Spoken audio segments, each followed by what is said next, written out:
starting five back out there again. Started tonight's contest, Tyrese Maxey drills. It kind of is put up or shut up time for Doc Rivers, Joel Embiid, and James Harden at this point in their careers.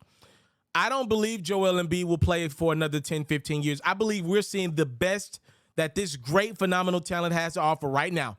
Joel Embiid is right in his prime. Like Jokic, he might go for another 10 to 15, and on the back of his end of his career, he might Pau Gasol it. He might have a long run just because he plays below the rim, nowhere near the impact player that Joel Embiid is on defense.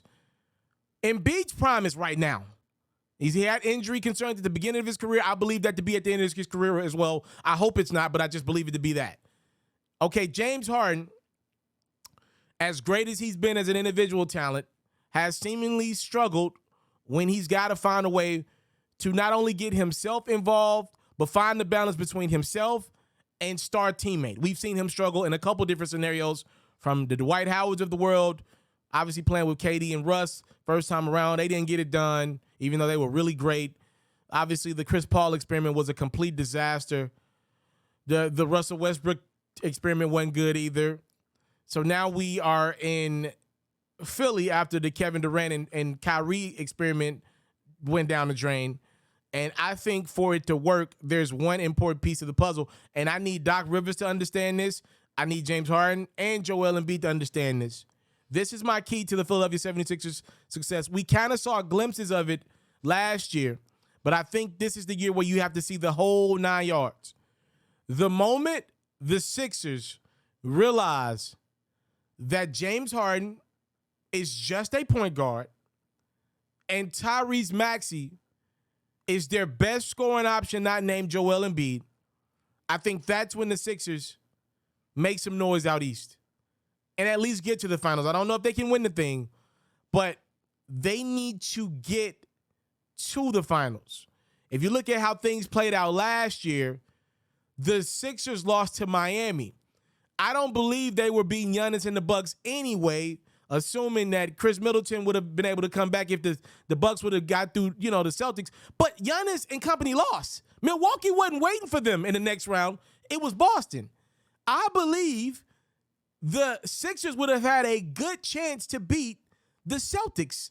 They maybe missed that year window right there in the year one experiment with James Harden. Okay, now every year from here on out is pivotal. The Tyrese Maxey thing needs to be him being the number 2 option, clearly. I don't think James Harden even wants that role. I need Harden to be dedicated to getting not just Joel Embiid in the great spots. I know he's going to do that this year, but also getting Tyrese Maxey in great spots. I think he's the one. Like coming up in this next class of guards, the Jordan Pooles of the world, the Tyler Heroes of the world, I think Tyrese Maxey is better than both of those gentlemen. He's the one that I'm banking on to be all-star level from those group of guys. Those guys where they're going to get a lot of money. They can score the rock, but what else can they bring to the game? I'm betting on Tyrese Maxey. He plays hard every possession. He's my one that I'm betting on. I think the moment the Sixers realize that forcing James Harden to be your second-best option is only hindering the process, is only slowing you down, and they put that ball in the hands of Tyrese Maxey in his best spots to score the rock, whatever that may be, that's when the Sixers become a serious contender out east. I don't think they need to go out and go get another guy. They went and got P.J. Tucker this offseason for defensive backup, some defensive reinforcements. I think the answers to their questions, Doc, Embiid, and Harden, the answers are right next to you. You don't got to go make a trade. They are right there.